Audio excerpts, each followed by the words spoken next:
और अब आज G20 समिट से विस्तारवादी चीन को मिले तगड़े जवाब की 9 सितंबर यानी G20 शिखर सम्मेलन के पहले दिन दिल्ली के भारत मंडपम में इटली की प्रधानमंत्री जॉर्जिया मेलोनी और प्रधानमंत्री नरेंद्र मोदी की मुलाकात के बाद चीन को उसका दायरा समझाने के लिए एक प्रोजेक्ट की पटकथा लिखी गई। 9 सितंबर को शाम तक India middle east Europe economic corridor बनाने की घोषणा हो गई। ये चीन की BRI यानी कि बेल्ट एंड रोड इनिशिएटिव को जवाब है। भारत मध्य पूर्व यूरोप कॉरिडोर में भारत, UAE, सऊदी अरब, अमेरिका, फ्रांस, जर्मनी, इटली और यूरोपीय यूनियन समेत 8 देश हैं, जिसका फायदा इजराइल और जॉर्डन जैसे देशों को भी मिलेगा। India middle east Europe economic corridor में 2 अलग अलग गलियारे बनाए जाएंगे, जिसमें पूर्वी गलियारा भारत और अरब खाड़ी में होगा और उत्तरी गलियारा अरब की खाड़ी से यूरोप को जोड़ेगा।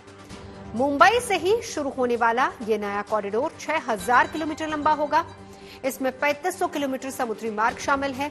पूर्वी गलियारे में मुंबई से UAE तक कारोबारी रास्ता समंदर से तय होगा। फिर रेल लाइन से UAE से सऊदी अरब और जॉर्डन के बाद इजराइल तक सफर होगा। इसके बाद उत्तरी कॉरिडोर में समंदर और फिर सड़क के रास्ते इटली, फ्रांस और जर्मनी को जोड़ा जाएगा।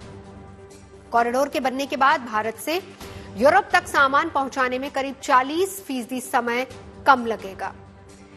अभी भारत से किसी भी सामान को जहाज से जर्मनी पहुंचाने में 36 दिन लगते हैं। नए कॉरिडोर के बन जाने से 14 दिन की बचत होगी। यूरोप तक सीधी पहुंच से भारत के लिए आयात निर्यात आसान हो जाएगा। अमेरिका की पहल पर भारत समेत 8 देशों के बीच इस नए कॉरिडोर को लेकर समझौता हुआ है और इस महत्वाकांक्षी प्रोजेक्ट से न सिर्फ राजनीतिक सहयोग, आर्थिक विकास और व्यापार को बढ़ावा मिलेगा, बल्कि मध्य पूर्व के देशों को एक साथ लाने में मदद भी मिलेगी। अरब उपद्वीप में राजनीतिक स्थिरता आएगी और इस क्षेत्र में चुनौती, संघर्ष और संकट की जगह आर्थिक गतिविधियों को बढ़ावा मिल सकता है।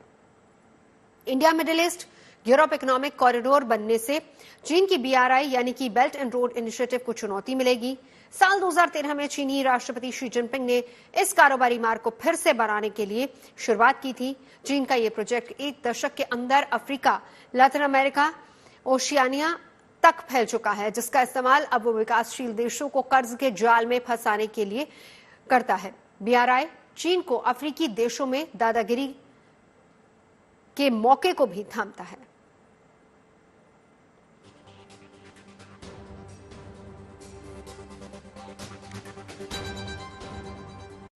Today's launch of the new economic corridor between India and the Middle East and Europe goes precisely in this direction and is a milestone in strengthening global interconnections.